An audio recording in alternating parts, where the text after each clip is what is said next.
Song number 45.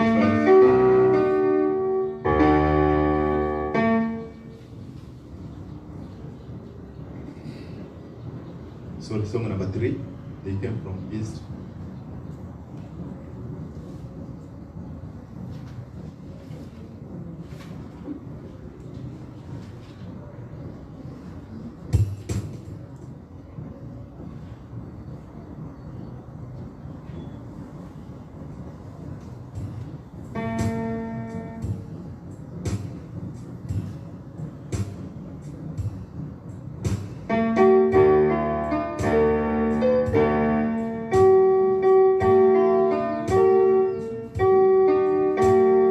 They came from east and west. They come from the lands of far to feast with the King who died as his death and blessed his pilgrim star, beholding his heart of faith.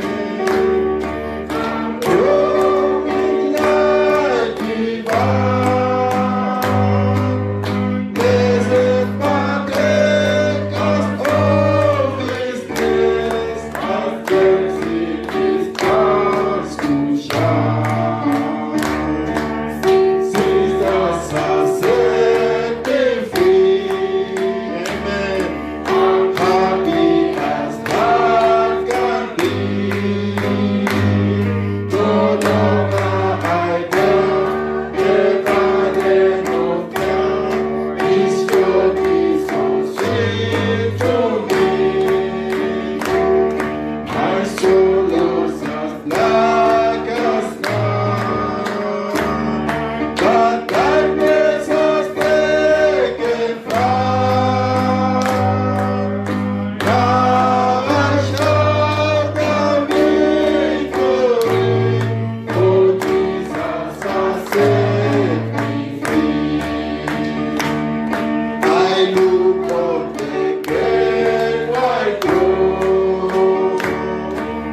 lakini furaha ya kiroho. Tufungue wimbo tunapojitayarisha kuomba, tu wimbo nambari 45, Leaning on the Everlasting Arm. Song 45.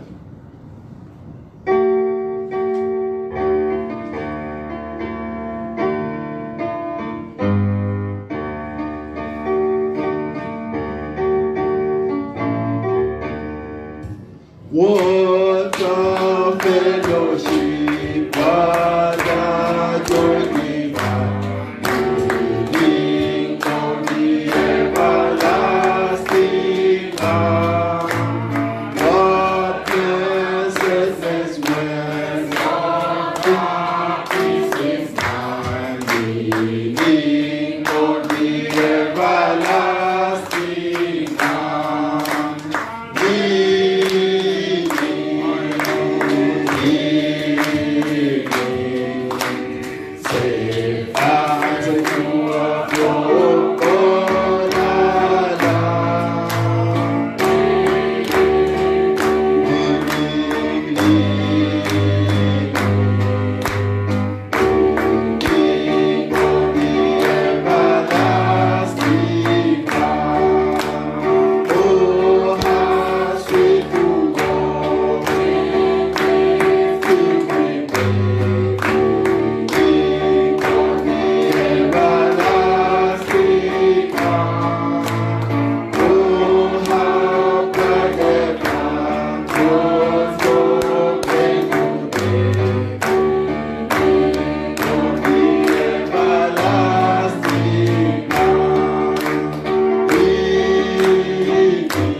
Father, we approach your throne of grace this morning in the name of Jesus Christ. Yes, Lord. The all-sufficient name that has been given in heaven, on earth, and under the earth, whereby people must be saved. Amen. We are glad and joyful in our hearts to know that by the name of Jesus Christ, we are saved. Amen. And we have found a place of inheritance with the saints in the light. Thank you, Father, for visiting us this day. Thank you, Lord. Thank you for delivering us from the bondage of sin, for separating us from denominations, and making us your own property. Amen. Thank you, Lord. We are happy even to gather before the throne of grace in this holy congregation this morning, Yes, Lord. praising you, worshiping you, Father, because you are worthy. Amen. Thank you, Father, for keeping us since the last time we were here, Thank you, Lord. Sunday and some others Wednesday. Yes, You have kept us healthy, and you have kept us also afloat. Even in the spiritual realm, we are actually up above. Amen. We have seen you, Lord, in your unveiling. We see you clearly And we want also to continue seeing you. Thank you, Father, for the gift of life. Thank you, Lord. As we gather in this congregation, you have promised that where 2 or 3 gather in the name of Jesus Christ, you will be in their midst. Amen. Come, Father, and commune with us. Oh, dear Lord. Take us, Father, deeper in this word, deeper in the revelation thereof, Yes, Lord. that we may know you in the power of your resurrection. Grant it, Lord. Father, touch every one of us in point of need and forgive us our sins. Amen. Commune with us, Father, and translate us from where we are to the heavenly places where we worship you in spirit and in truth. Amen. Thank you, Father. As we continue worshiping you, singing these songs, Father, may you hear. Oh, dear Lord. May you come and give us strength where we are weak. Amen. We so appreciate you. Help us as we continue. Oh, dear Lord. Give us real sweet communion as we are here. And at the end of it, we will say, Father, our hearts burn within us Amen. as you spoke to us. Yes, Lord. Thank you, Father. Prepare our hearts even to be receptive to this word. Amen. We bless you and we honor you, Father. Yes, Lord. Thank you. We pray believing that you are with us. Yes. And you will be with us Yes, Lord. to the end. In the name of Jesus Christ, our Lord and Savior, we give all to you. Amen. Amen. Naomba tafadhali tuwe strengthened in praises. Tushikane mkono katika kuabudu kwa sababu Mungu yuko miongoni mwetu. Amen. Let's be strong and let call on our Lord so gracious. Wimbo wimbo nambari 99 96 wamwendea Yesu.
kwa kipindi cha matoleo.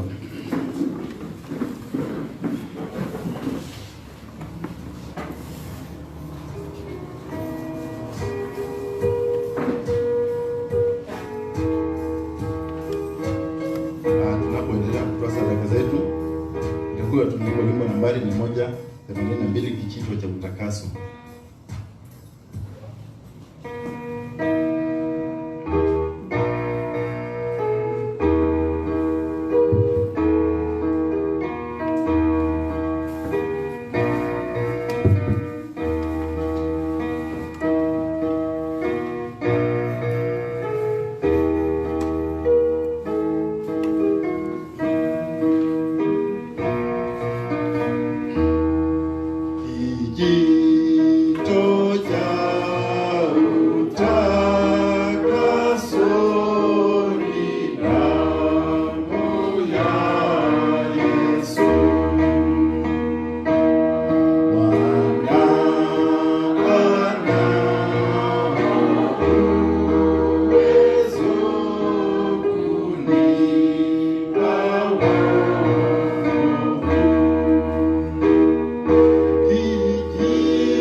Sikukuu.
Bwana tangu tulipokujua katika msamaha wa dhambi zetu. Siku ambayo Bwana ulikusudia moyoni mwako uweze kutupatanisha na wewe kwa ondoleo la dhambi zetu. Tunasema ni asante ye Baba, sababu isipokuwa ni wewe Bwana tulikuwa tumepotea, tusio na tumaini, watu ambao walikuwa hawana mwisho hata hawakuwa na mwelekeo. Lakini Bwana ukatuona katika hiyo hali ambayo ni ya wasiwasi, hali ambayo haina tarajio lolote, na Bwana ukashuka kwa ajili yetu. Wewe hakika ni rafiki wa dhati, rafiki ambaye Bwana ulitupenda hata kabla ya misingi ya dunia, na ndiposa Bwana ukaja kututafuta katika hali yetu ambayo ni ya kupotea. Tunasema ni asante asubuhi ya leo Bwana, kwa kuwa sababu wewe ulitutafuta Bwana, sababu wewe ulitupenda hata kabla sisi hatuja kujua. Sisi nasi Bwana tumekuja siku ya leo kudhihirisha huo upendo wetu kwako, kukurudishia shukurani Bwana, na kusema upokee sifa na utukufu kwa kuwa wewe ulitujua tangu awali. Tunasema ni asante Bwana kwa jinsi ambavyo umekuwa nasi tangu tulipoanza hii ibada Baba hadi wakati ambao tumefika. Tunasema upokee sifa na utukufu kwa kuwa hakika tumeona baraka zako, umezidi kunena na mioyo yetu, umezidi kutubariki Bwana, umezidi hata kutuinua zaidi kuliko jinsi ambavyo tulivyoingia. Tunaomba Bwana unapotuandaa zaidi katika unenaji wa neno lako, wacha mioyo yetu Bwana ikawe wazi, ikasikie vizuri Bwana kutoka kwako, sababu wewe tu ndiye unayetuwezesha kusikia kutoka kwako. Fungua mioyo yetu, fungua masikio yetu ya kiroho, na ndiposa Bwana utakapomega mkate wako ulio hai, hakika Bwana tukawe tayari kuweza kushiriki katika hiyo meza takatifu. Mtayarishe mhuduma ambaye umemwandaa siku ya leo kwa ajili ya kuhudumu katika neno lako. Mtilie uvuvio wa Roho Mtakatifu Bwana, ukampe nguvu hata za kimwili, ukamwinue zaidi Baba katika ufunuo ambao ni wa hali ya juu Bwana, nasi pia tukainuliwe hivyo hivyo, ndiposa tukaupokee kama jinsi ambavyo Bwana utaweza kutupatia. Tunaamini ya kwamba utatubariki, utaenda kuwa pamoja nasi, na hakika baada ya hii ibada Bwana hatutakuwa vile ambavyo tulivyoingia. Endelea kunena nasi, endelea kutayarisha na ukatubariki hata zaidi na zaidi, jinsi ambavyo Bwana tunazidi kukaribia katika uwepo wako. Asante kwa zaka na sadaka ambazo watoto wako Bwana wametutolea. Tunaomba ukazibariki Baba, ukazitakaze na Bwana kuziongoza katika utendaji wa kazi ya kanisa lako. Bariki Bwana mifuko ambayo Bwana imetoka hiyo zaka na sadaka. Bariki mashamba Bwana ambayo yametoka hizo nafaka ambazo Bwana zimeweza kuuzwa na kupata hiyo pesa. Tunaomba Bwana yakuze zaidi, ukayabariki hata na roho kwa Bwana, na ndiposa ikakutolea hata na zaidi. Biashara zetu Bwana tunazileta mikononi mwako, tukiamini utazibariki pia Bwana, utaziinua Bwana, ukazinufaishe Baba, ukazipe kibali Baba kwa ajili ya kazi na utendaji wa kanisa lako. Tunatoa yote mikononi mwako, tukiamini utaenda kuwa nasi Bwana, utanena nasi na hata utakuwa baraka kwetu. Kutana na hitaji ya kila mwaminio aliye hapa, tukiamini Bwana tunayo mahitaji tele, mahitaji ambayo ni ya kawaida, mahitaji ambayo ni ya kiroho, yote Bwana unayajua hata kabla hatuje yasema. Wewe upelezezaye mioyo, uchunguzaye mioyo ya wanadamu, Bwana kapeleleze kila moyo ulio hapa, na hitaji ambayo iko pale chini Bwana, hakika Bwana ukakutane nayo, na sifa na utukufu Baba zitakuwa za kukurudia. Tuna imani utakutendea mengi, na hata mengi ambayo hatujanena Bwana utakuwa kuyatimiza. Na ni katika jina la Bwana Yesu Kristo Baba tumeomba na hata kuamini. Amen. Amen. God bless you brother. Mmebarikiwa sana. Amen. Kipindi yetu ya nyimbo imeisha, lakini imekuwa fupi sana. Tusimame tumkaribishe mhubiri siku ya leo. Tunapoimba wimbo nambari 30. Haya ground.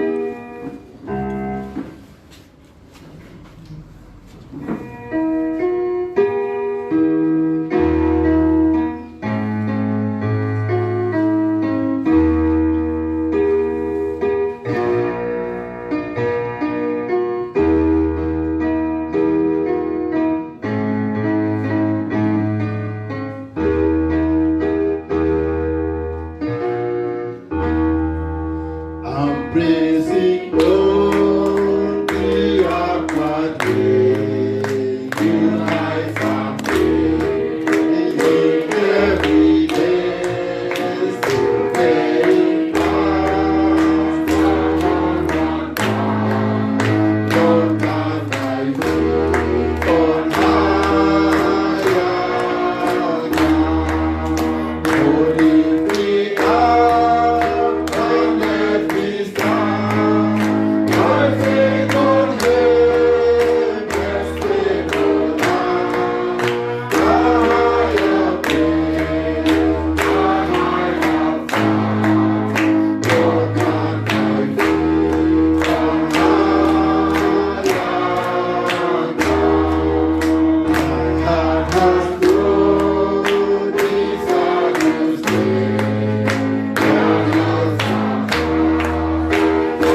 celebrate you in the name of our Lord Jesus Christ. Amen.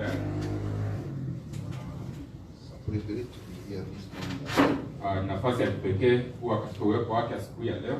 We may hear from the Lord Tuweze kusikia kutoka kwa Bwana what He has prepared for us. kile ambacho yeye ametutayarishia siku ya leo. So without wasting time, Bila kupoteza wakati mwingi, go to the scriptures. tutaenda katika maandiko. That is First Kings. Kitabu cha Wafalme wa Kwanza. That's where we were. Ni mahali ambapo tulisoma wakati uliopita. First Kings 17. Wafalme wa Kwanza mlango wa 17. Shall read from 1 to 7. Tutasoma kuanzia mstari wa kwanza hadi mstari wa 7. Before we do that, let's pray. Kabla hatujafanya hivyo, hebu tukaombe.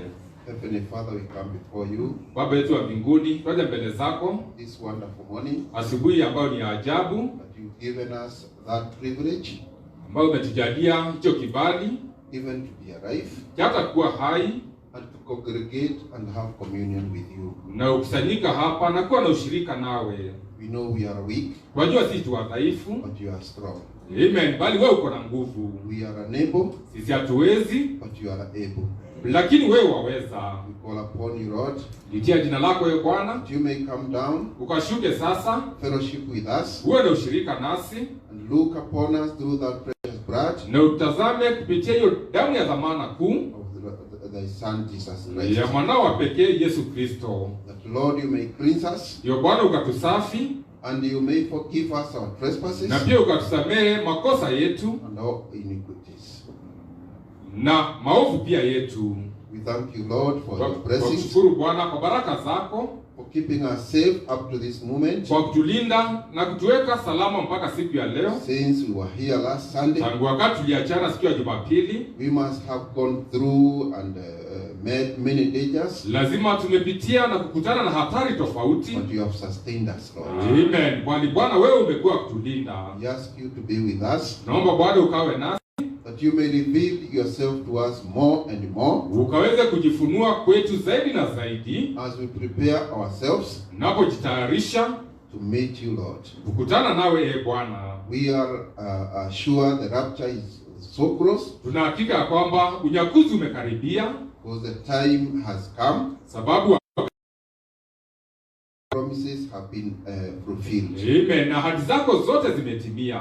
We ask, Bwana ukakutane nasi, hide us, Lord, ukatufiche tena, and give us and feed us with that spiritual food. amen, na ukatulishe na hicho chakula ambacho, This has been your plan, sababu hii imekuwa ni kusudi lako, and you're working on your bride, na unafanyia kazi bibi harusi wako. and we are sure you are almost through. Amen, na tuna hakika umekaribia tukumaliza naye. When the last one comes, Wakati wa mwisho atakapoingia, we shall go for the rapture. amen, tutaenda katika kunyakuliwa. Help us, Lord, and prepare us Saidie Bwana na ukatuandae for that great eventuality. kwa ajili ya siku hiyo kuu ambayo itatukia. Help us in all things. Saidie Bwana katika kila jambo. Commit ourselves to you, Lord. Tunajipeana sasa mikononi mwako, Consecrate our lives afresh to you, Lord. tukitoa wakfu maisha yetu upya tena kwako. You may see us through in all things. Ukatuwezeshe Bwana katika mambo yote. As we go, Elijah the Tishbite, who was of the inhabitants of Gilead,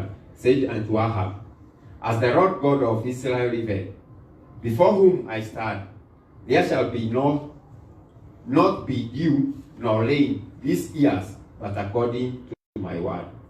And the word of the Lord came unto him, saying, Get thee hence, and turn thee eastward, and hide thyself by the makes that mistake, Na yeye hawezi kosea hata kidogo, and we are happy we believe in that God. na tunao furaha kujua kwamba tunaamini Mungu kama huyo. God who is very consistent. Mungu ambaye yeye hufuatanisha mambo yake kwa utaratibu. We may go wrong, Sisi tunaweza kosea, but he never goes wrong. amen, bali yeye hawezi kosea. We may get out of the way, Unaweza ondoka katika njia zake, but he never gets out of the way. lakini yeye hawezi toka katika neno He lake. is ever faithful to his word. Wakati wote yeye ni mwaminifu katika neno lake. So that is what he does in all seasons. Hivyo ndivyo yeye hufanya katika majira yake yote. So when you know him, Ukishamjua, you are privileged. wewe ni mtu ambaye umetunukiwa kibali cha hali ya juu. And in these last days, we have a prophet. Na hizi siku za mwisho tunaye nabii. that prophet Huyu nabii is carrying the word of God. yeye ndiye amebeba neno la Mungu, And the messenger and the message are one when a prophet is ordained of God. mjumbe na ujumbe wake, ambaye huyo mjumbe ameteuliwa na Mungu, wao wanakuwa kitu kimoja. So we find in the scriptures, Tunaona katika maandiko, if you receive the message, ukishapokea ule ujumbe, you also receive the gift of the message. unapokea pia kipawa cha yule mjumbe. So we are happy that we have received the message. Tunao furaha kwamba tushaupokea ujumbe, And we now have the gift of that message. na tunacho kipawa sasa cha huyo mjumbe. And you'll notice that when the prophet talks, Na tambua kwamba wakati nabii anapoongea, he actually talks as if it's God talking. yeye huongea kana kwamba ni Mungu anayenena binafsi. So when Elijah was sent Wakati Eliya with the alitumwa word of God, na neno lake Mungu, he went and he said that there would not be rain alienda akasema kwamba hakutakuwa mvua until I call for it. mpaka siku ambayo nitasema inyeshe. He didn't say until God calls for it. Hakusema mpaka siku ambayo Mungu atasema It's inyeshe, until I call for it. ni mpaka mimi Elija niseme inyeshe. So, and that's where people sometimes are confused. Hapo ndipo watu wengi sana uchanganyikiwa. Is it you or God? Je, ni wewe unayesema ama ni Mungu? But we say, to whom the word comes, Lakini tunasema kwa yule ambaye neno la Mungu mjia, that is a God. huyo ni Mungu. So when he talked, he would say, until I call for it. Aliposema angesema mpaka siku ambayo nitasema inyeshe. So you can see the confidence that the prophets have. Unaona ujasiri na uhakika ambao nabii wanakuwa nao. Every time when an ordained prophet is talking, Wakati nabii yote ambaye ameteuliwa he anaposema, talks without authority. ananena akiwa na mamlaka yote. It's until I call for it. Ni mpaka siku ambayo nitasema kunyeshe. So it's kind of, he has taken the position of God. Ni kama kwamba amechukua sasa mamlaka ama sehemu ya Mungu. And he feels he has that authority. Na ni kweli anasikia ako na hayo mamlaka. And actually that's why they say, thus says the Lord. Na ndivyo sababu wao hufika mahali wanasema hivi asema Bwana. So we find that Elijah, in his time, Tunaona Eliya wakati wake, he had a message. yeye alikuwa na ujumbe. And you know, we said that there were so many theologians. Na tukasema kulikuwa na wanatheolojia wengi zaidi. People were very well educated. Watu ambao walikuwa wamesoma kweli kweli, But Elijah was not in that system. lakini Eliya hakuwa katika utaratibu wao. Normally that's what God does. Na hivyo sana sana ndivyo Mungu yeye hufanya. People get out of the word, Watu wanatoka kwa neno, make their own systems, wanatengeneza taratibu zao, and they are out of the word of God. na saa hiyo wanajipata wametoka kwa neno la And Mungu. when God comes, Mungu anapokuja, he doesn't follow that system. yeye afuati ile taratibu ambao wamejitengenezea. Picks somebody outside of that system. Amen. Yeye huchukua mtu aliye kando na hizo taratibu zao. So you'll find that is why there is a lot of confusion, Na unaona ndio sababu utata unaingia mwingi zaidi. because it looks as if he's against the ways of God and all that. Sababu huyu nabii anaonekana kwamba ni kama ako kinyume na njia za Mungu. So this message is actually against the systems, Huyu mjumbe anaonekana ako kinyume na taratibu za watu. because his message is actually to go against the system itself. Sababu ujumbe wake ni kwenda kinyume na hiyo taratibu watu wametengeneza. So the prophet is saying, Nabii anasema hivi. paragraph 58.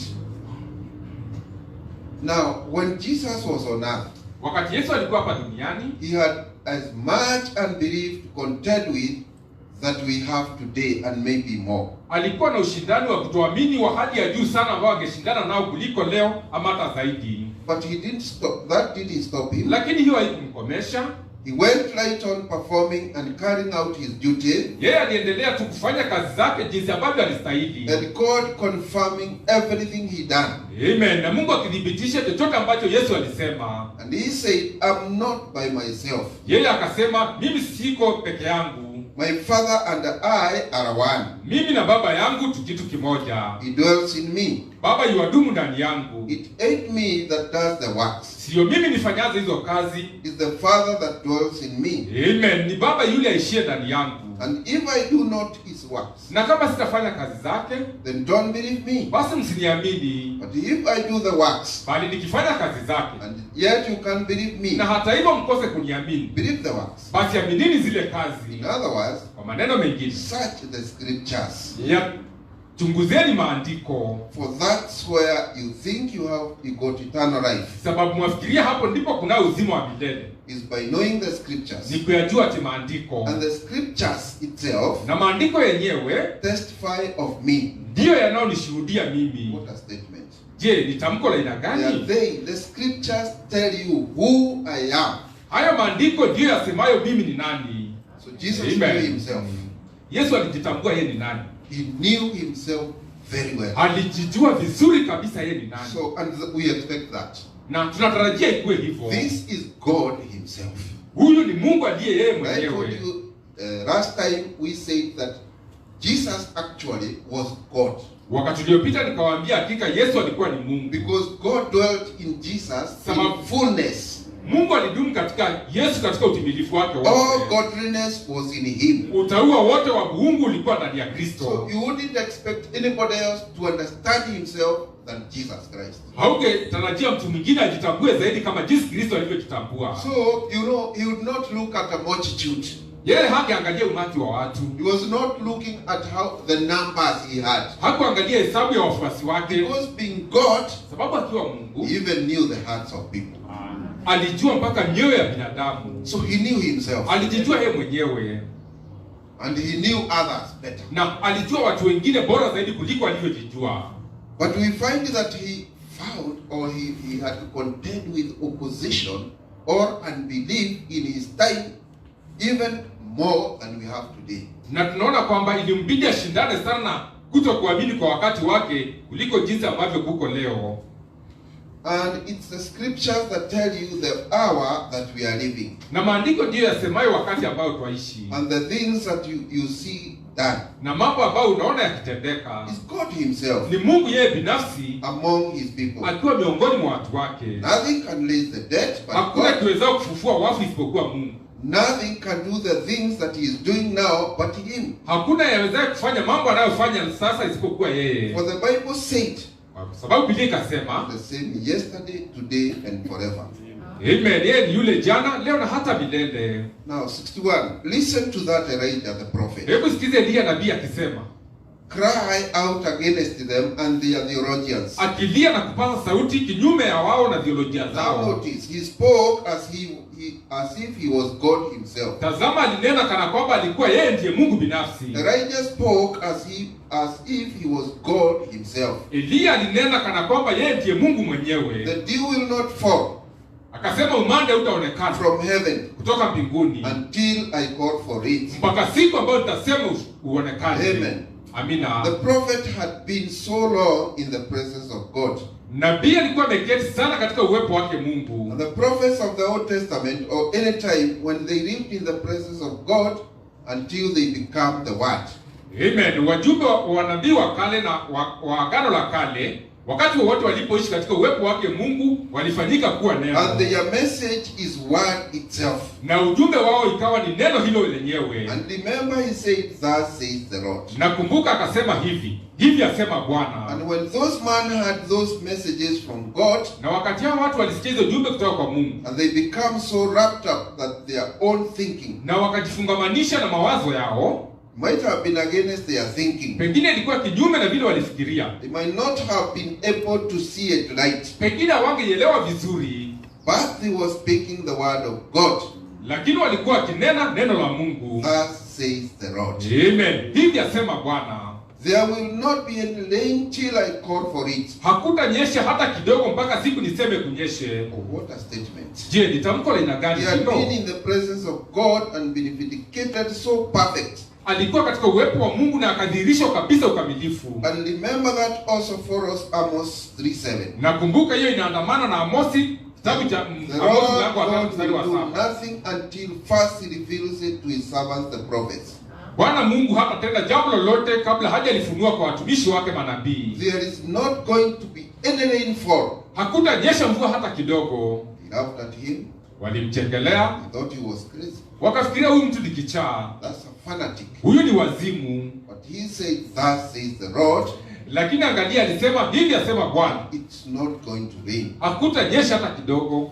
God, before he did that, Na Mungu kabla afanye hivyo, he revealed to Elijah his servant. amen, alikuwa ameshaifunua kwa Elia mtumishi wake. And he was a vindicated, proven prophet. Alikuwa nabii aliyedhihirishwa na kuthibitishwa. So the people ought to have repented. Watu wanastahili walivyomsikia wangetubu mara But instead moja. of that, Badala ya hivyo, they laughed at him walimchekelea tu. and said, we got plenty of rain. Wakasema, wewe tuko na mvua mingi The sana. reservoirs are full, Matangi yetu yamejaa the rivers are running good. na pia mito yetu inafurika.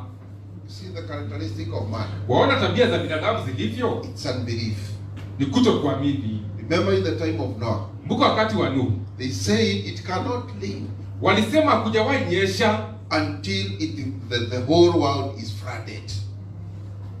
You know, mpaka ulimwengu wote ufurike na it's not maji. possible. Wanasema We iwezekani. have Mount Kenya.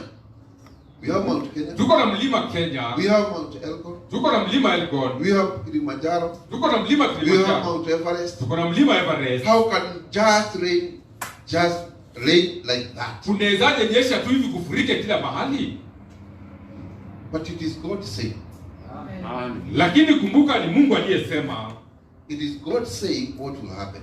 Ni Mungu aliyesema kile kitacho kufanyika. And remember those days of Noah. Na kumbuka nyakati za Nuhu. Actually, the rain was not coming from up. Mvua haikuwa ikinyesha kutoka juu It mbinguni. was coming, the water was coming from down. Maji yalikuwa ni umande ambao ulikuwa unatoka kutoka chini. So anything can happen. Kitu ambacho hakijawahi tendeka. God can flood the world without any rain. Mungu anaweza fanya ulimwengu furike wote bila tone la mvua. I don't know whether you have noted Sijui kama ushawahi tambua that today kwamba leo the rains that we have, they are not coming up because of rain. mvua ambayo tuko nayo haikuji sababu ya kunyesha. Yes, Lake Victoria is swelling. Kama saa hizi mto Victoria unafurika. Lake Baringo is swelling. Mto Baringo pia unafurika. Lake Naivasha is swelling. Ziwa pia la Naivasha linafurika. All those lakes are swelling. Hayo maziwa yote yanafurika. People are actually getting displaced. Na watu wanasombwa na hayo maji mpaka wanabebwa nyumba zao. What do you think is happening? Unafikiria haya maji yanatoka wapi? God can do anything. Mungu anaweza fanya chochote atakacho. Remember, rain has been raining, okay, other times, more than what the way it has rained. Kumbuka kumekuwa na mvua zaidi kuliko vile kunanyesha saa hii. We had El Nino. Kulikuwa na mvua ya El Nino. Did Naivasha come up the way it has come? Je, wakati El Nino ilinyesha ziwa Naivasha ilifurika? I don't know whether you know what is going on. Sijui kama mmetambua nini ambayo inaendelea. People are actually being vacated with canoes. Watu wanahamishwa na hizo meli za kuwabeba. Schools have been submerged. Shule zimezamishwa katika maji. So anything can happen. Basi lolote ujue laweza tukia. So in the time of Noah, Wakati wa Nuhu, people never believed. watu hawakuamini. In the time of Elijah, Wakati wa Elia, people never believed. watu hawakuamini pia. So when he said there will be no rain, no dew from heaven, Wakati alisema hakutanyesha na hakuna umande utaonekana mpaka niseme. so they felt there is a lot of rain, Walifikiria tuko na mvua ya kutosha, rivers are running, mito yetu inafurika, we have dams, tuko na maziwa, yeah, tuko na mabawa ya maji. so nothing can, there is a lot of, Hakuna jinsi ambayo tunaweza kosa there is maji. plenty of what we need. Maji ambayo tunahitaji yako tele. You would think because Elijah is written in the Bible, Najua unaweza fikiria sababu Elia ameandikwa kwa Biblia. that people used to believe him very well. Ati watu walikuwa wanamwamini sana kabisa. They never believed him. Watu hawakumtambua. Actually, he would preach and preach and preach. Angehubiri na hubiri ajuavyo. And you find the good things Elijah has been talking. Na wewe angalia mambo yote ambayo Elia alikuwa akinena mazuri. How he related well with God. Jinsi ambavyo uhusiano wake na Mungu ulikuwa And mzuri. how his word was actually according to the scripture. Na vile neno lake lililingana kabisa na maandiko. But people would not believe. Lakini watu hawangemsikia, hawakumwamini. But this was the word of God. Lakini kumbuka alikuwa na neno la Mungu. And remember, Elijah had a message Kumbuka Elia alikuwa na ujumbe for that time. wa siku hiyo. But he tried to preach to them. Na akajaribu kuwahubiria wenzake. They couldn't believe. Lakini hawangeamini. Same spirit with John the Baptist. Huyo roho tena na Yohana Mbatizaji. It really saddens me. Unajua kitu ambacho kinanifanya nikasirike. And when we go to heaven, Na wakati tutajipata there are mbinguni, people I would like to talk to. Kuna watu ambao nitatamani sana niongee na wao, like John the Baptist, kama Yohana Mbatizaji, a real believer, mwaminio ambaye ni wa kweli. never wanted to have anything to do with the world. Hakutaka uhusiano wowote na ulimwengu. No riches, Hakuhitaji utajiri. right? Nothing. Amen. Hakutaka chochote. Clothing. Hata mavazi alikataa. Huh? A man that lived in the forest. Mtu ambaye aliishi nyikani. A man outside the system. Mtu ambaye alikatana na kanuni za And wanathiolojia. he came up now preaching. Na akatokea akihubiri. Remember, this is also Elijah. Kumbuka huyu pia ni Elia. From the forest. Ametoka msituni. Only living by the revealed word.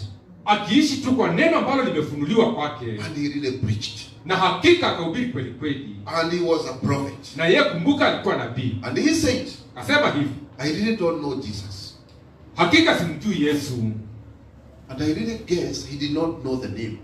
Na natumai pia yeye hakujua hata jina la Yesu. When he met with Jesus, Wakati ya kwanza alikutana na Yesu, there is no time they ever met. hakuna wakati wote waliwahi kutana ana kwa ana, But they were only 6 months lakini walikuwa wameachana na miezi 6 in age. katika miaka yao. So when he was born, Wakati alizaliwa, Jesus Christ was 6 months in the womb of his mother. Yesu Kristo naye alikuwa miezi 6 katika tumbo la mama yake Mariamu. So they rose, the two prophets rose like age mates. Hao manabii wawili walikuwa kana kwamba ni watu waliozaliwa kizazi kimoja. So because their ages was only 6 months. Sababu walikuwa wameachana na miezi 6 peke So you yake. can't tell the difference. Huwezi kuona tofauti They pale. were young men, Walikuwa vijana barubaru, but this one went to the forest. lakini huyu mmoja alikimbilia msituni. And the prophet is saying he was being prepared Na nabii anatuambia kwamba alikuwa akitayarishwa to forerun the first coming of the Lord Jesus Christ. atangulize kuja kwa kwanza kwa Yesu Kristo. So this man was in the wilderness. Huyu mtu basi akakaa nyikani. And can't you see he was fulfilling the scriptures of Isaiah? Na si unaona alikuwa akitimiza unabii wa Isaia? There is no way he could have shouted from the wilderness Hakuna vile angepaza sauti kutoka nyikani. if he was in the temple. Kama alikuwa ameishi katika hekalu. He had to shout from the wilderness. Amen. Lazima angepaza sauti kutoka nyikani. That was the scripture. Na hiyo ilikuwa ni kutimiza maandiko. So at 9 years, Kwa miaka 9, John ran into the forest. Yohana akakimbilia msituni. And you find him now talking. Na unamsikia sasa akinena. And he said, Akasema hivi, I am now forerunning for that Lamb of God.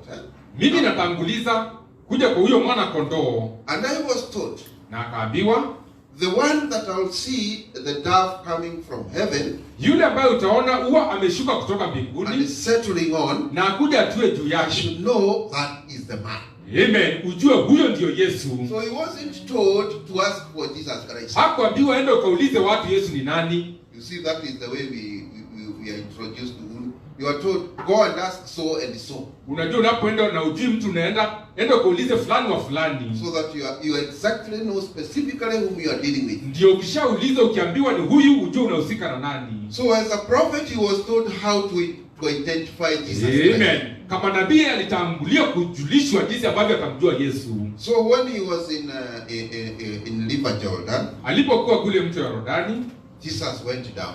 Yesu akateremka huko. And when John saw him, Wakati Yohana tu alipomuona, he recognized him. Amen, aliweza kumtambua. That's why he said, this is the Lamb of God.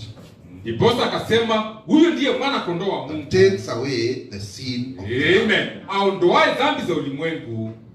Was he taught that? Alikuwa amefundishwa na mtu? He just declared. Yeye alitamka tu na kutangaza waziwazi. And when he went into the river, Na wakati alipoenda katika mto, he knew now alijua sasa this is God.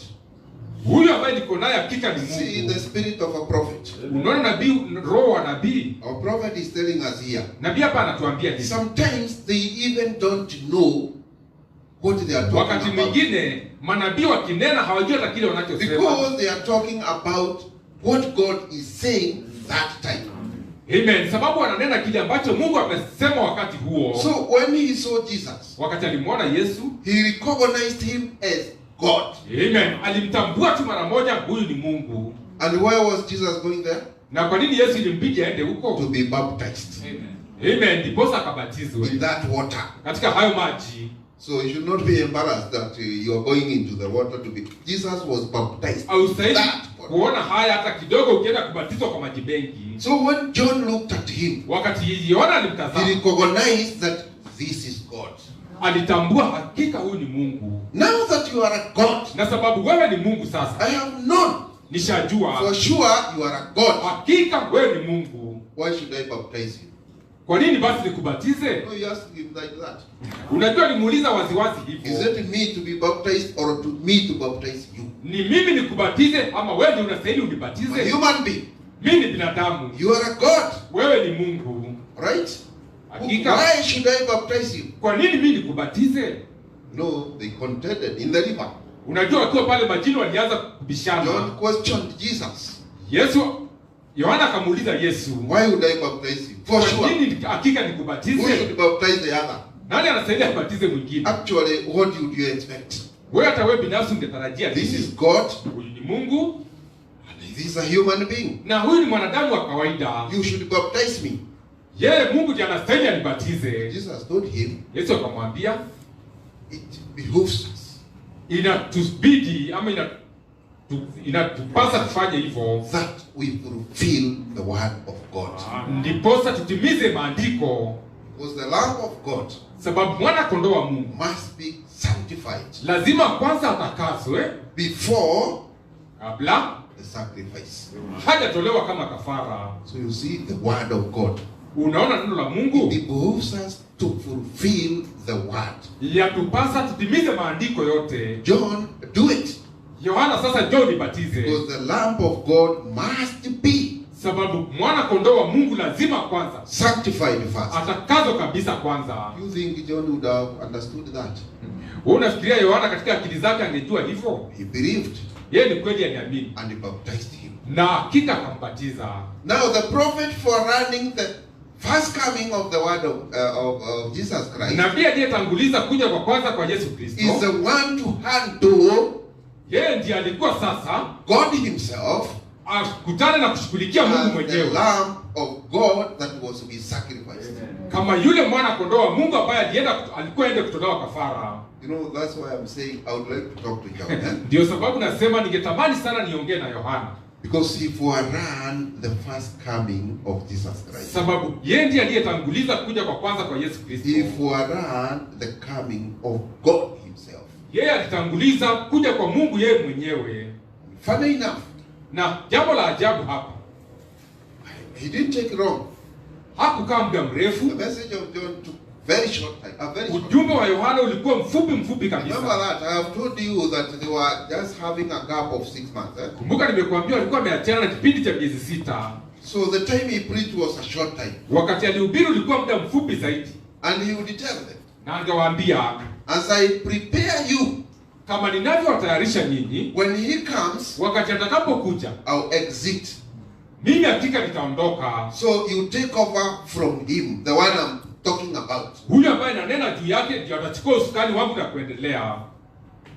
He used to, I've always told you, he used to baptize Nimekuwa nikiwaambia alikuwa akibatiza and, without a name.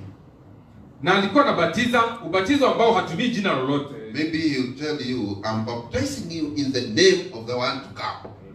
Pengine angekubatiza na kuambia na kubatiza kwa jina la yule ambaye anakuja, He will tell you more. na angekuambia mengi, But as a sign that you have believed that I'm talking about somebody coming, lakini ishara ya kuonyesha na nena kuhusu mtu anayekuja. I want you to be baptized, Nataka hakika ubatizwe, to be a disciple of the one to come. ndio ukuwe mwanafunzi wa yule ambaye anakuja. So he will baptize them Basi angewabatiza and tell them to wait for him. na waambie ngojeni huyu ambaye anakuja. And he did when he came. Na hakika Yesu alipokuja, He handed over the disciples to Jesus. yeye alipeana wanafunzi wake wote kwake Yesu. So at one time, Basi siku moja when he was preaching, he continued, even in the time of Jesus. alienda kuhubiri akiendelea hata wakati wa Yesu, And he happened to preach about marriage and divorce na siku moja akahubiri kuhusu ndoa na talaka to Herod. kwake Herode, He got very annoyed. na Herode akakasirika zaidi. He told him, this is not right Akamwambia sio haki hata kidogo for you to take this woman wewe kuchukua huyu mke who has a living husband. ambaye akona mume aliye hai. Because the Bible says, Sababu Biblia inasema for as long as the husband of this woman is mradi alive, mume wa huyu mwanamke yu hai, don't have to live with her. haustahili kumchukua kama mke wako. And the woman was very annoyed. Na huyo mwanamke akakasirika zaidi. That was marriage and divorce. Hiyo ilikuwa ni ujumbe wa ndoa na talaka. So when actually he was in prison, Wakati alipelekwa akarushwa gerezani, and the woman told her daughter to ask for the head of John the Baptist. na huyu mwanamke akauliza binti yake aitishe kichwa cha So Yohana. actually the point I wanted to make, Jambo ambalo nataka uelewe hapa. John was in prison, Wakati Yohana alikuwa gerezani, kind of the spirit left. ni kana kwamba roho wa Mungu alimuondokea. And when the disciples visited him, Na wakati wanafunzi wa Yesu wake walimtembelea, usually when you are in prison, kawaida ukiwa gerezani, so your friends and your people, the marafiki disciples, zako, watu wa ukoo wenu watakutembelea. John wondered, Yeye Yohana akastaajabu. has Jesus come? Je, Yesu hakika kweli ashakuja? The one he introduced, Yule ambaye alimtanguliza kuja kwake, has he come? je, ni kweli hakika ndiye aliyekuja? So his concern was, Jambo lake ambalo alikuwa akishughulikia I had a zaidi, job to forelearn the coming of Christ. nilikuwa nimepewa kazi ya kutanguliza kuja kwa Yesu. He was normal. Na ujua alikuwa na akili timamu, Go and ask him. akawaambia enendeni mkamuulize. You heard about Jesus. Mshawasikia mambo ya Yesu? Go and ask him. Endeni mkamuulize Is he the one? kama yeye hakika ndiye, Or we are waiting for another? ama tunangojea mwingine atakayekuja. You can imagine it's kind of when you have closed the door of the Wewe house. yes, ni kama vile umefunga mlango wa nyumba yako When you are going to bed, na ukienda kulala you ask, did I close the door? unaanza kujiuliza, je, ni kweli nimefunga mlango? You go and check again Unarudi unaenda kuangalia kama kweli and umefunga, confirm that you have really closed. na unahakikisha kweli hakika ni kweli umefunga. Although he was there, Ingawaje alikuwa pale, he told them to go and ask him. akarudi akawaambia endeni mkamuulize. And you know it was serious. Na unajua hakuwa anacheza, They went walienda wakamuuliza, and they told Jesus, wakaenda wakakuta Yesu, are you aware that John is in prison? wakamwambia, je, unajua rafiki yako Yohana ako gerezani? These are the things that really surprise me. Haya ndio mambo ambayo huwa siyaelewi. You know, Jesus had power Wajua Yesu alikuwa na nguvu za kutosha to open those doors kusema milango ya gereza ifunguke and release John. na Yohana atoke akiwa mzima. And you'd be told, that man is the prophet that foreran your coming is in prison. Na Yesu angeambiwa yule aliyetanguliza kuja kwako kwa kwanza sasa amefungwa gerezani. And you just keep quiet. Na Yesu angefanya kitu, alinyamaza tu And he'll fold his hands na akuje tu mikono yake and go on with his work. na endelea na shughuli zake. So when he was told by the disciples of John, can you confirm? Wakati walienda kuuliza na wanafunzi wa Yohana, hebu thibitisha. Now go back Yesu akawaambia, enendeni kwake tena and tell him what you have seen. na mmwambie kile ambacho mmeona kikitendeka. He never told them to go and tell them, yes, you know, I'm Jesus. Hakuambia endeni mwambie mimi hakika ndio Yesu. He has forgotten he baptized me. Amesahau kwamba alinibatiza. No, he told them Aliwaambia hivi, to go and tell him what he has seen or they have seen him doing. waende tu na wamwambie matendo yale wameona Yesu akifanya And yote, being a prophet, na akiwa ile nabii he will confirm atathibitisha, amejua kweli that which I am doing kwamba yule ambayo ninafanya is like confirming the scriptures. ni anathibitisha maandiko And you waziwazi. see, the confirmation of the scriptures with these people was not about describing himself. Unajua uthibitisho wa maandiko kwa Yesu na They Yohana would haikuwa kujitambulisha. always refer back to the scripture. Amen. Walikuwa wakirudi tu katika maandiko. Go and tell him what Nenda you have mwambie seen me kile ambacho doing. umeona nikifanya. I am doing what the scripture is saying. Nafanya yale maandiko yameandika yanafanywa. So God is always concerned with what the scripture is doing. Mungu yeye hushughulika zaidi kabisa na yale maandiko yake yamesema. So we find Elijah here Na muone Elijah hapa in the brook, akiwa katika kile kijito and he was being fed by those ravens. na alikuwa akilishwa na hao kunguru, And that time when the drought was, na wakati huo kulikuwa na hicho kiangazi kikali. God has a way to feed his servant. Mungu alikuwa na njia yake ya kumlisha mtumishi wake. And we are told, before the drought set in, Na tunaambiwa kama kiangazi akija anza kwanza, he took him away. yeye alimtorosha Elijah He took him to that place. na akaenda akamficha hapo, And he was hidden somewhere. na akafichwa mahali. You can imagine what was feeding him. Wewe fikiria kile ambacho kilikuwa kinamlisha. The most, what do we call them? The larvae. Hawa kunguru, Would you expect a lamb to take something to somebody? wewe fikiria vile kunguru alivyo mlafi, anaweza chukua chakula apelekee mtu. And of all things, he was taking meat. Na zaidi ya mambo yote alikuwa anapeleka chakula yeye kunguru akipendacho zaidi, So you nyama. see, with God, everything is possible. Kwake Mungu mambo yote yawezekana. Nothing Amen. is impossible with God. Hakuna kile kisichowezekana kwake Mungu. So he was fed by the rabbits. Basi yeye alilishwa na hao kunguru. Now 66.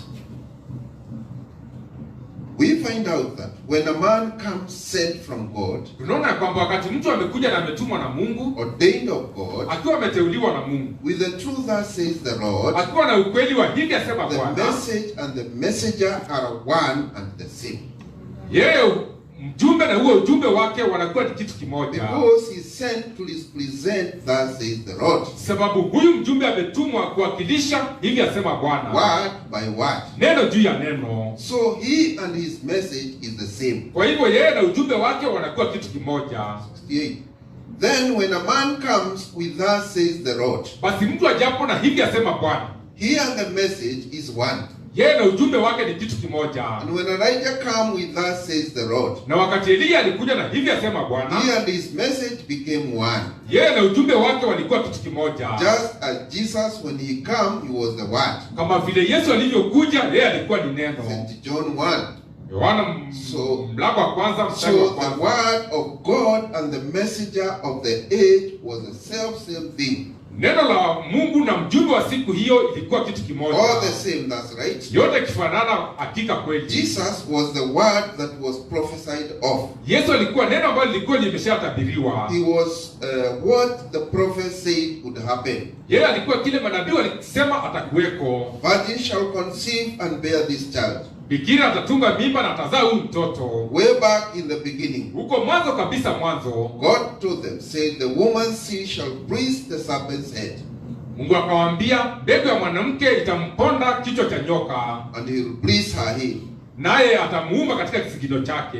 All these prophecies had been given. Haya unabii wote ulikuwa ushatolewa. David crying, all the rest of the prophets drawn through the ages, Daudi akilia na manabii wote katika vizazi zote speaking of him. wakinena kumuhusu Yesu. He was that word manifested. Yeye alikuwa ni hilo neno ambalo linadhihirishwa. Hallelujah. Haleluya. So you see,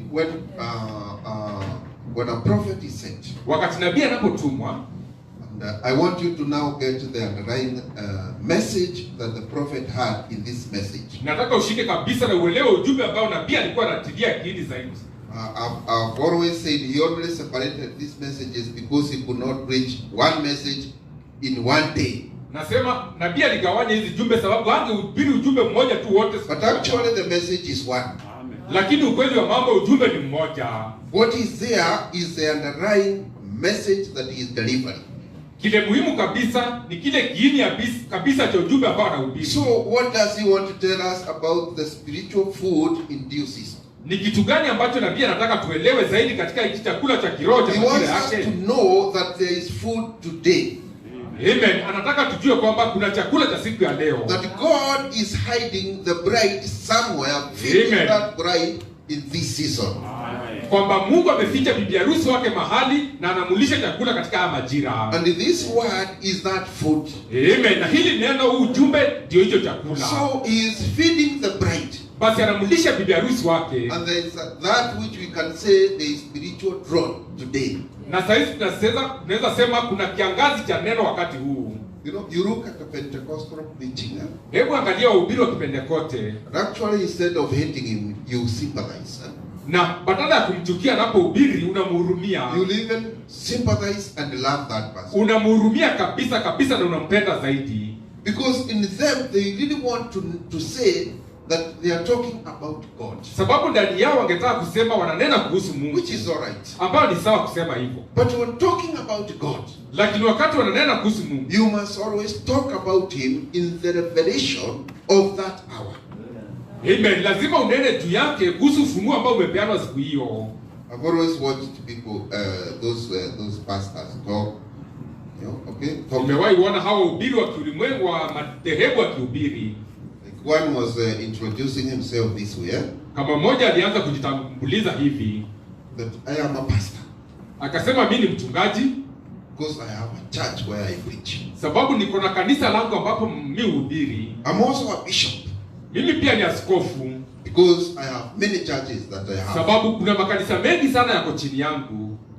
Okay, he goes on to say, I am a father because I have children. Karudi akasema yeye ni baba sababu ako na watoto. I'm a husband because I have a wife. Akasema mimi ni mume sababu niko na mke.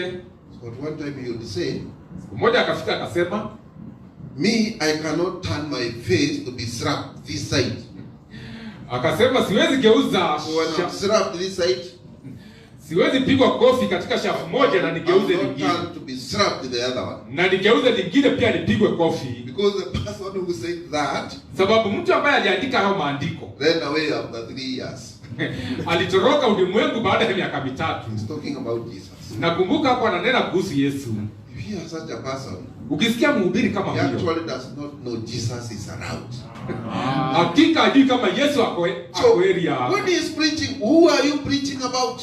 Wakati unahubiri kuhusu nani? If he ran away, Kama huyo unayesema alitoroka, very one who said, I'm going, yeye ndiye sema ninaenda very shortly, na muda kipindi kidogo sana I'm coming back.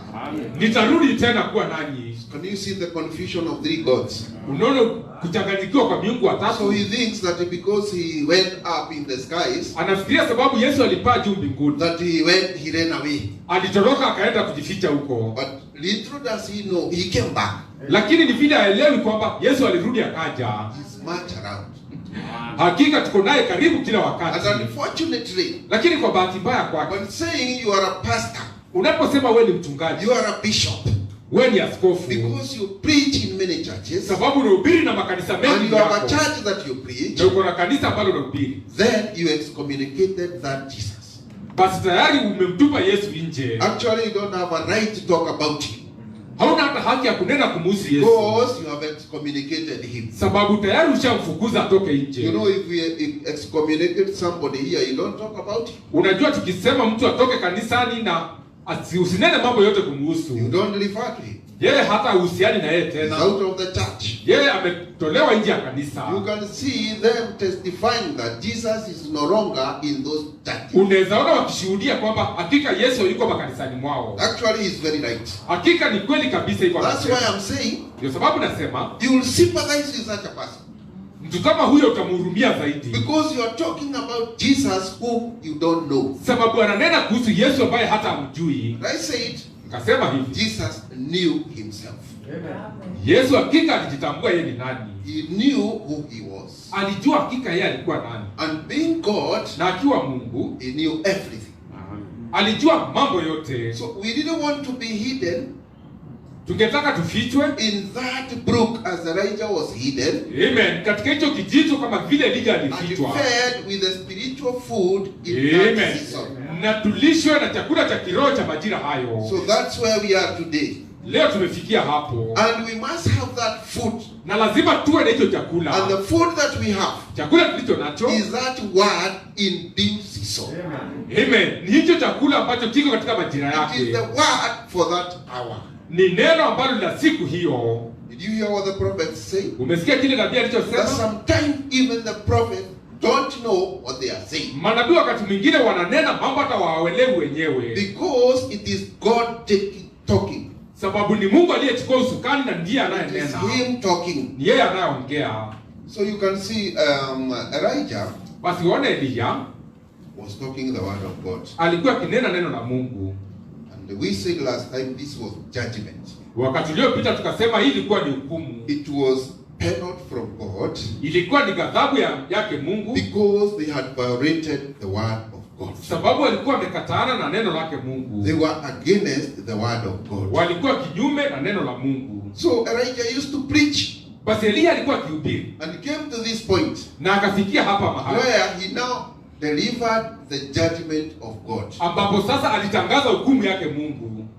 And you know, at one time, as he was preaching and preaching and preaching, Na unajua siku moja alipokuwa akiendelea kuhubiri na kuhubiri na kuhubiri, he got so exhausted akafika mahali akadhoofika kabisa, that he even told God, now, na akaambia hata Mungu, sasa these people can't hear me. hao watu wamekuwa hawezi nisikia, They're so stubborn. ni watu walio na vichwa ngumu zaidi, They don't want to listen to your word. hawataki kusikiza neno lako ambalo umenipea. So what do I do now? Sasa nitafanya nini na wao? Because they have become so stubborn. Na sababu wamekuwa vichwa ngumu kabisa, So God told him, Mungu akamwambia, don't worry. wewe usijali hata kidogo, I have my people. niko na watu wangu, I have 7,000 niko na 7,000 that have not bowed to Baal. ambao hawajamuinamia Baali. So don't worry. Basi usijali hata kidogo, Just go on preaching. wewe endelea kuhubiri kabisa ujuavyo. You talk about few people, eh? Wewe ukinena kuhusu watu You wachache, know you are so many. unajua mko wengi zaidi, Church is so big. kanisa ni kubwa zaidi. I've always quoted to you the disciples of Jesus Christ. Wakati wote nimewanukuu kuhusu kanisa la Yesu. Look at the people Noah preached to. Angalia watu ambao Nuhu pia alihubiria. Look at the people Elijah had. Angalia watu ambao Eliya alikuwa You nao. know, he never had a group where he used to preach. Unajua hakuwa na umati wa kanisa kubwa aliyokuwa And he akihubiria, used to be directed by God. lakini Mungu ndiye aliyekuwa akimwongoza, And he would always follow that na word. wakati wote angefuata hilo neno vile ameambiwa. Verse 96. Notice, Tazama hivi, before the drought kabla ya kiangazi kufika, begin, kabla ya kiangazi hakijaanza, Elijah went into this place of secret for his living. Elija alienda hapa mahali pasiri kabisa kwa ajili ya kuishi kwake. Before the drought, Kabla ya kiangazi hata hakijaanza, Elijah went into the place of secret for his living. Elija alienda akajificha mahali kwa ajili ya kuishi kwake. A very type of before the judgment starts to strike the earth. Mfano kabisa kabla ya hukumu haijaanguka duniani. The church is already called out. Amen. Kanisa tayari litakuwa limeondolewa. The bride is already chosen. Bibi harusi tayari ashachaguliwa. And just waiting before the judgment strikes. Na anangojea tu kabla hukumu ijaanguka. Already waiting. Anangojea tu Eating the food. akila kile chakula. Enjoying the blessings of God. Akifurahia baraka zake Mungu. Any man in his normal mind knows that we are headed straight. Yoyote aliye na akili timamu anajua kwamba hakika tunaelekea mara moja. We are right in the hour of judgment. Amen. Tumefikia kabisa katika siku ya hukumu. So you would be abnormal if you can't see that. Basi utakuwa mtu asiye na akili timamu kama uoni hiyo. We are actually heading to judgment. Tunaelekea katika hukumu. Every promise, Ahadi zote, whatever God said, chochote ambacho Mungu alisema, whatever He had promised, chochote alichoahidi, is now already manifested. amen, saa hii hakika kinadhihirishwa. You know, if we didn't have this message, Unajua kama tungekuwa na huu ujumbe, I don't know where we would be. amen, sijui hakika tungekuwa wapi. I don't know how people live. Sijui watu huwa wanaishi The aje. prophet is saying Na pia anasema hivi, people are just emotional. watu wako tu na miamsho na msisimuko ya mili. If you meet the Catholics, Tukutana na Wakatoliki, they are spiritually emotional. wako na mwamsho ambao ni wa kiroho. Have you ever gone? You have ever listened to them, even in a party or something? Ushawahi wasikia wakihubiri hata katika mazishi They're mahali actually very popote. spiritual. Ni watu walio wa kiroho zaidi. You listen to what people, the way they sing, Wewe sikiza hata nyimbo zao the wanavyoimba. Seventh Day, Watu wa the SDA, Pentecostals. Wapentekote. Can't you see they are really emotional? Wewe uone ni watu walio na mwamsho wa hali ya juu. They are not on the word, Hawaamini neno, but they are emotional. lakini wako na mwamsho wa hali ya juu. Emotional on what? Wako na mwamsho wa nini? Kind of thinking. Mawazo ya binadamu. The way you look at God with your own might. Jinsi ambavyo unamtazama Mungu na nia zako. Because the only way you can look at God is through the revealed word of that time. Njia pekee ya kumjua Mungu na kumtazama vizuri ni kupitia ufunuo wa kizazi chako. And it is good because we actually do not go to a college. Na ni vizuri sana sababu hatukuenda katika shule ya theolojia. We don't have to look for caves and fires and do things so that we have this message. Haikubidi twende tujifiche pangoni, tujifunge kula na kunywa ndio tupate ujumbe. God climbed mountains, go to the desert, God climbed the mountains so that you know this message. Haukubidi upande milima mikuu na ukwe mahali ndio ujue ujumbe. Because God is always very simple. Sababu Mungu ni wa hali ya urahisi kabisa. In the way he reveals himself. Amen. Ile njia ya urahisi ambayo anajifunua kwetu. So when somebody says, wakati mtu anaposema, you like to be saved? Je, ungetaka muamini Yesu na uokoke? Say these words after me. Wewe rudia haya maneno nyuma yangu. So they give, they are the words. Wanatamka, wananena kwa maneno ambayo wametayarisha. Even when they are talking over the radio, the TV, they keep saying. Hata ukisikiza wakinena kwa redio, wanarudia tu maneno ambayo wametengeneza. Would you like to be saved? Ungetaka kuokoka? Say these words after me. Rudia haya maneno baada yangu. And after you say that, na ukishasema hayo maneno, then God will write your name in that book of life. Basi ujue ya kwamba Mungu sasa ameandika jina lako katika kitabu cha uzima. You know, in the scriptures. Wajua katika maandiko. Nowhere. Hamna mahali popote is it written ambayo imeandikwa God is compiling the names of people going to heaven. Kwamba Mungu anatayarisha majina ya watu ambao wanaenda mbinguni. Nowhere. Hakuna mahali. He finished that work. Hiyo kazi alimaliza kitambo kabisa. Before the foundation of the Amen. Kabla hii dunia hata kuwekwa misingi yake. Before people were born. Kabla watu hawajazaliwa. God had his register. Mungu alikuwa tayari na kitabu chake cha majina. So what did happen? Nini kilifanyika? It's only revealed to you. Wakati huyu anafunuliwa tu kwako. That you are in the book. Kwamba wewe jina lako liko ndani ya kile kitabu. That is why he keeps shouting this message. Ndio sababu anapaza sauti kuhusu ujumbe. For you to have a revelation. Ndio wewe upate ufunuo. That you are in the book of life. Uko katika kitabu cha uzima cha mwana kondoo. So you see they fail before they start. Unaona wao huanguka na kabla hawajaanza. Even before they start taking people to heaven. Kabla hawajaanza kuandaa watu waende mbinguni. They have failed. Tayari washaanguka. You will never find where God is writing the names. Hakuna mahali utapata Mungu anaandika majina you are sahihi. Preached to so that you know that you are in the book. Unahubiriwa ndio ujue wewe jina lako liko kwa hicho kitabu. Because the names are in the book. Sababu majina yako ndani ya kile kitabu. They already written. Yameandikwa tayari. You know the prophet at one time said, siku moja nabii if I akasema, was not in that book, kama mimi nabii singekuwa kwa hicho kitabu, if I wasn't, kama sikuwa kwa hiyo kitabu, I will never find myself there. Sitawahi jipata kule. He could preach. Hangehubiri hivyo. He could preach. Angehubiri. He could do all the work. Angefanya kazi yote ya He Mungu. said, if I was not, lakini akasema kama jina langu alikuwepo in the beginning, kule mwanzo, if the name is not there, kama jina langu alikuwepo, you'll never find yourself there. basi ujue hautajiwahi pata pale. Because God will not say, hey, brother so and so is working very hard. Sababu Mungu atafika aseme, ndugu ama dada fulani anafanya kazi yangu mzuri zaidi. Let us include him in the book. Wacha tutafute mahali tuongeze jina lake pale kwa kitabu. In fact, the worst of it, you can be taken out maybe. Pengine hata jambo mbaya lako linaweza fanyika ni jina lako liondolewe pale. Can be taken away. Linaweza kuondolewa. So pale. now what we are saying, tunachosema ni hivi, is that as the children of God, kama watoto wake Mungu, you are hidden and fed with the food in due season. Wewe umefichwa na kulishwa chakula cha majira yako. You are just to be fed and you are taken to a sacred place. Wewe unalishwa tu na umepelekwa mahali ambapo ni pa maficho. Para 121. Aya 121. 121. But thanks to be to God, we got hidden food, spiritual food, that we are living on in the goodness and mercy of the revelation of Jesus Christ in the last days.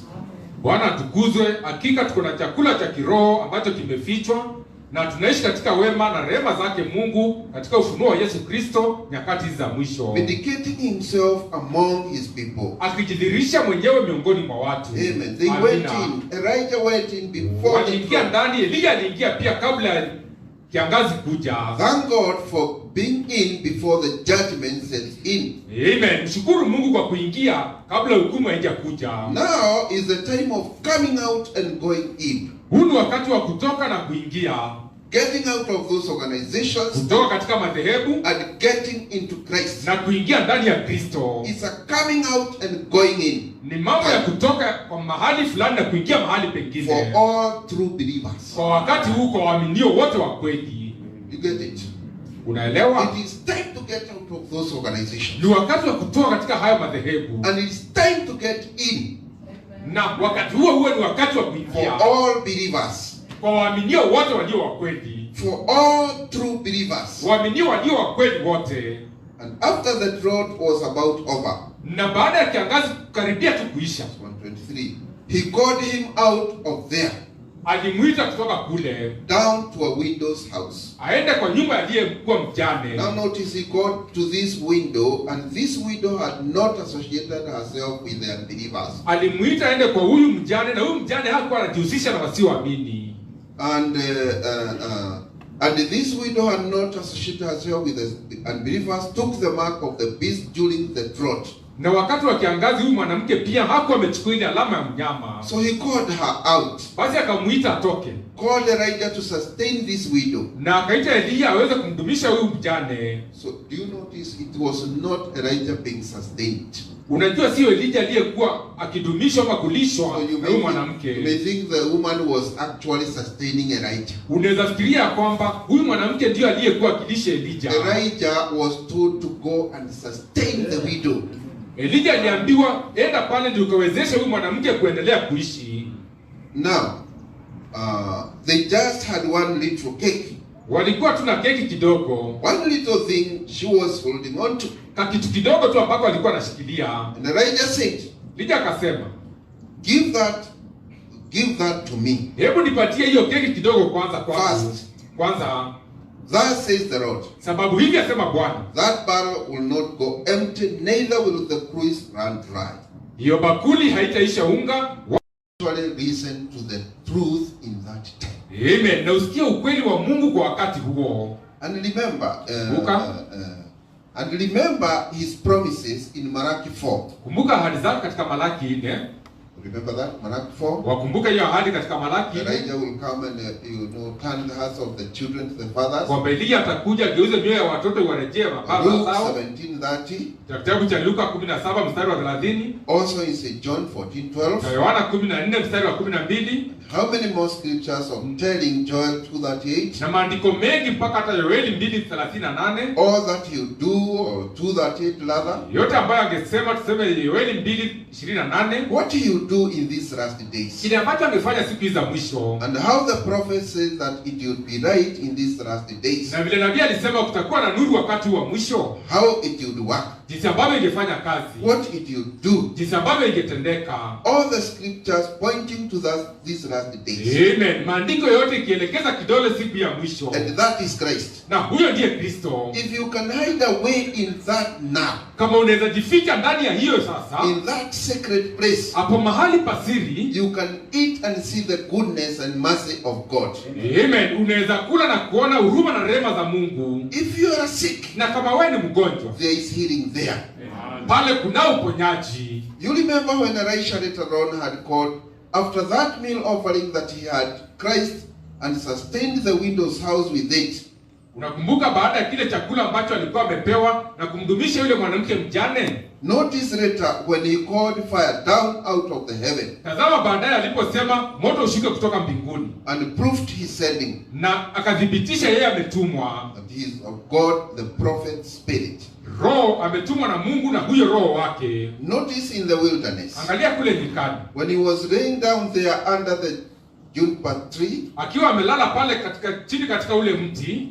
And an angel come down with that same kind of meal, Na malaika akashuka pale kwake akiwa na chakula kama kile, baked some cakes and fed him. keki ambazo zimetengenezwa na akamlisha. And later on he put him to sleep again Na muda kidogo akamwacha alale and wake him up. na akamwamsha tena. And he had some more milk cakes baked there for Na him. akakuta ameandaliwa chakula kingine cha keki And he tayari. went in the strength of those cakes for 40 days. Na akaenda akitumia nguvu za hicho chakula kwa muda wa siku 40. Glory to God. Utukufu kwake He's the Mungu. same yesterday, today, and forever. Amen. Yeye ni yule jana, leo na hata milele. Oh, how we love him. Jinsi ambavyo utampenda. Spiritual food in its season.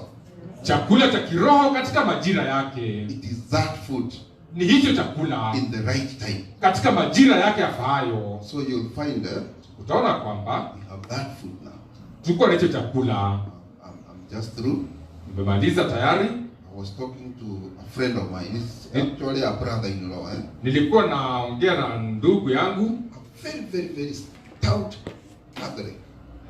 Huyu jamaa ni Mkristo ambaye amejitolea kabisa katika Ukristo wa Kikatoliki. Are you aware you may not be able to be more dedicated than Catholics?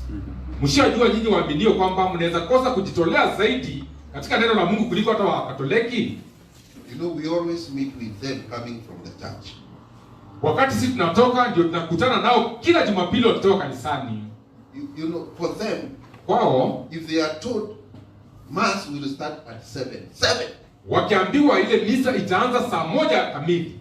you know they come from far. Na unajua ni watu wanaotoka mbali kabisa. At 7, Na imesema ni saa 1. the church is full. Igongapo saa 1 kanisa limejaa. You think about that dedication, Wewe fikiria kujitolea kwa aina hiyo. about godliness. Mambo ya utaua. So they are looking for God. Wanamtafuta Mungu na njia zote. They are looking for that food. Wanatafuta hicho chakula. They want to hear what God wants Wanataka wasikie them to Mungu do anataka today. kile anachotaka siku ya leo. So I asked him, Basi nikamuuliza, are you preparing for rapture? je, wewe mnajitayarisha sababu ya kunyakuliwa? The Bible has written about rapture. Biblia imenena kuhusu mambo ya kunyakuliwa. Do you have any teaching about rapture? Je, katika kanisa yenu mnafundisha chochote kuhusu mambo ya kunyakuliwa? You have never even heard what is rapture. Yeye hajawahi sikia hata kidogo kuhusu mambo ya It's kunyakuliwa. very serious. Na unajua ni mtu ambaye amejitolea kabisa To seek and look for God. akimtafuta Mungu kwa njia zote. He told me we are never taught Akaniambia hatujawahi fundishwa that there is rapture. kwamba kuna unyakuo ambao utafanyika. So we are not preparing for Sisi that. hatujitayarishi mambo kama hayo. So you didn't think, Unakaa na unawazia. The others, like Pentecostal, they are our good neighbors. Kunao majirani ambao ni wazuri zaidi wa They Pentekoste. have a crew. Wao wako na fununu kidogo kuhusu hiyo. See, they will talk about the rapture Watanena kuhusu kunyakuliwa because they are close and they are a little more spiritual. sababu wamekaribia kidogo, lakini ni watu wa kiroho kiasi. But yet they are not feeding on that spiritual food. Lakini hata hivyo ujue hawali chakula hicho cha kiroho. There can never be a better way to feed on the spiritual food than having the revealed word of the hour. Hauwezi kuwa na njia ingine yoyote ya kula kiroho kuliko kula chakula cha kiroho cha The siku best yako. way to know about God is to ask yourself, Njia mzuri ya kujua Mungu ni kujiuliza what swali. is he saying today? Je, Mungu leo anasema nini? Who has a message from God? Nani ako na ujumbe wa Mungu Who leo? is typing that scripture today? Nani ambaye analinganisha hayo maandiko na Who is siku ya leo? actually telling us what God wants us to do today? Nani ambaye anatuambia kile Mungu anachotaka tufanye siku ya leo? You know, here you must surrender. Unajua hapa lazima ujipeane You must kabisa. surrender what you know. Lazima uachilie yote ambayo unajua And then leave yourself to God na ujipeane kabisa kwa Mungu. so that he can tell you Ndio Mungu akuje akwambie. what he wants us to do. Amen. Kile ambacho anataka tufanye wakati huu. We said it's quitting the system. Tunasema ni kuondoka katika It is taratibu. quitting the Ni organization. kuondoka katika taratibu It's za dunia. quitting what people think they know today Ni kuacha yote ambayo watu wanafikiria wanajua and leo getting out na kutoka pale. so that you can get into Christ. Amen. Ndio uweze kuingia ndani ya Kristo. So that you can get into the revealed word. Ndio uingie katika neno ambalo limefunuliwa. Without the revealed word, Bila ufunuo wa neno hilo, that language God will not listen. basi lugha yoyote ambayo utatumia Mungu haisikii. So you meet him outside there Utampata pale nje tayari. and you get that spiritual food Na utapata chakula cha kiroho for the in due season. Amen. Katika majira yake yafaayo. Don't intend to go any further. Tumaini nitaendelea zaidi ya hapo. And I believe we are feeding on that food today. Amen. Na mimi tunakula hicho chakula siku ya leo. And when the prophet preaches, Wakati nabii anapohubiri, the underlying message kiini kabisa cha ule ujumbe wake is the message that actually he wants to deliver. ni ule ujumbe ambao yeye anataka He's kuupeana. going to deliver to you Anataka apeane kwako that which is happening today. Amen. Kile muhimu kabisa ambayo kinafanyika siku ya leo. And I don't know anything better than what we have. Na sijui kingine bora zaidi kuliko kile ambacho tumepewa siku ya leo. It's actually the revealed word of the hour. Neno ambalo limefunuliwa la siku yetu. The food in due season. Chakula cha kiroho katika majira yetu. Amen. God bless you so much. Bwana awabariki zaidi. We have one song. Tutaimba wimbo mmoja. As I call the pastor to come and close with the word of prayer. Baada ya hiyo tutamuita mchungaji akuja afunge kwa maombi. Amen. Amen.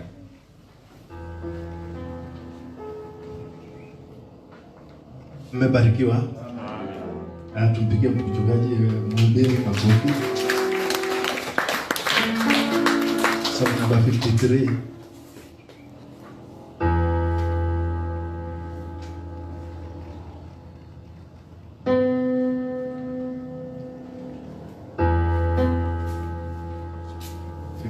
Sweet by and by.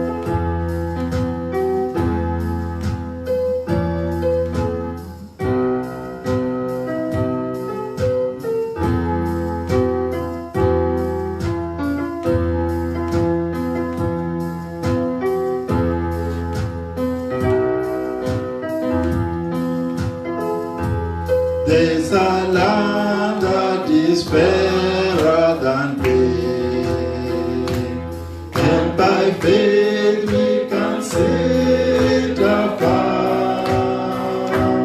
For the Father waits over the way to prepare us a dwelling place there.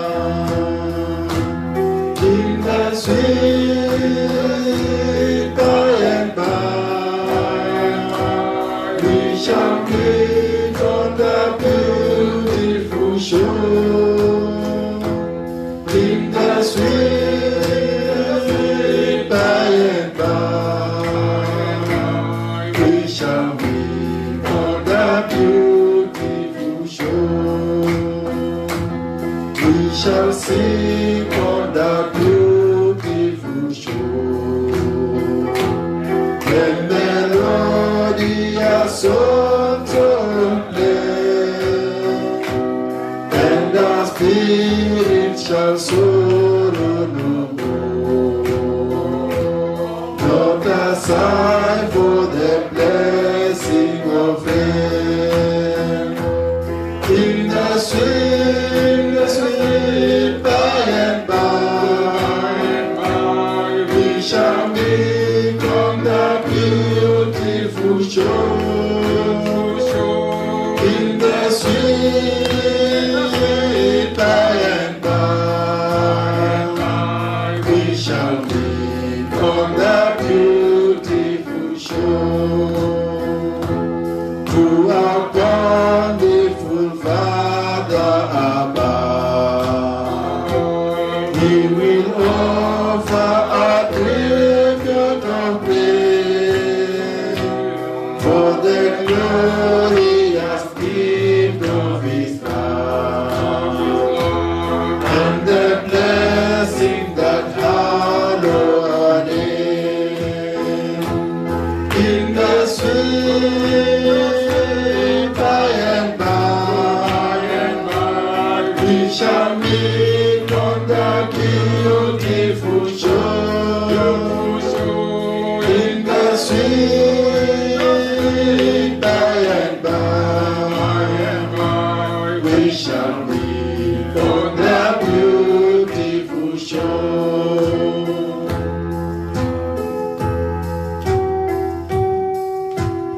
Let's pray.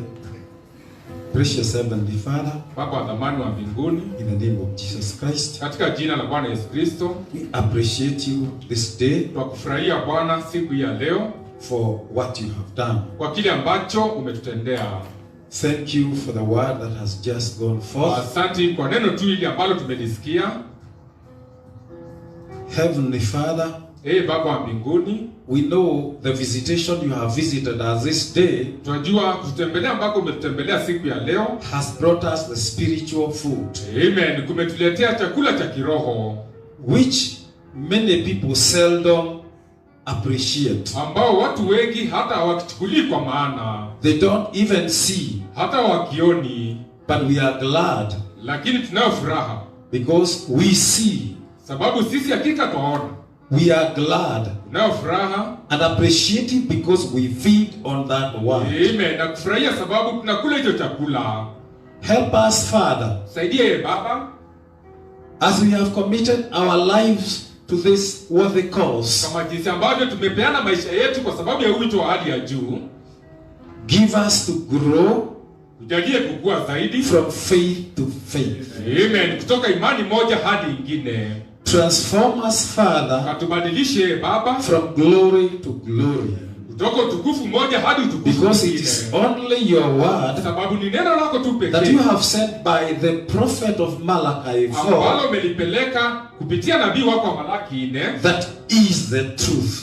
amen, ambalo ndio kweli. You sent him to declare Jesus Christ, Ulimtuma yeye amtangaze Yesu Kristo, the same yesterday, today, and forever, yule aliye jana, leo na hata milele, so that he may remove the deceitfulness ndio aweze kuondoa ule udanganyifu wa hali ya juu that the devil has brought ambao shetani ameleta since the beginning, tangia kule mwanzo, the deceitfulness udanganyifu wa juu that has continued ambao umekuwa ukiendelea even in the New Testament, hata katika Agano Jipya, that it may dawn on the world ndio iweze kuangamiza ulimwengu, that you are God.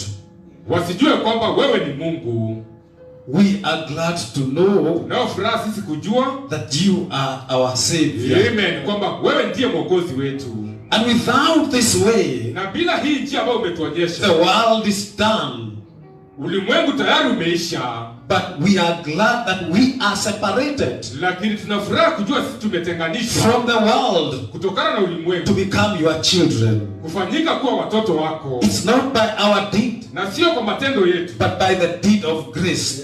amen, bali ni kwa tendo It la is not neema. by our intellect, Sio kwa ufahamu wetu, by revelation. lakini kwa ufunuo wako. How we appreciate that. Jinsi ambavyo tutafurahia na kushukuru hilo. Thank you for your word. Asante kwa neno lako. Bless the preacher. Bariki mhubiri, Bless his family. bariki pia familia And yake, bless every na believer ubariki kila mwaminio that is here, aliye hapa, committed ambaye amejitolea to the cause. sababu ya huu wito.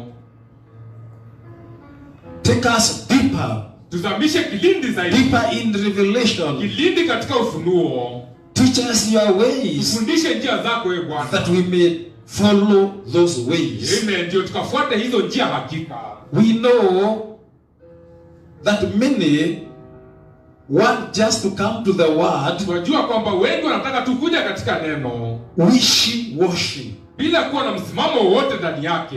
Help us, Lord, Tusaidie Bwana, to stand on the rock of revelation. amen, tusimame juu ya mwamba wa Because ufunuo, when we are on there, sababu tukiwa juu ya huo mwamba, there is nothing that can make us fall. amen, hakuna chochote ambacho kinaweza tuangusha.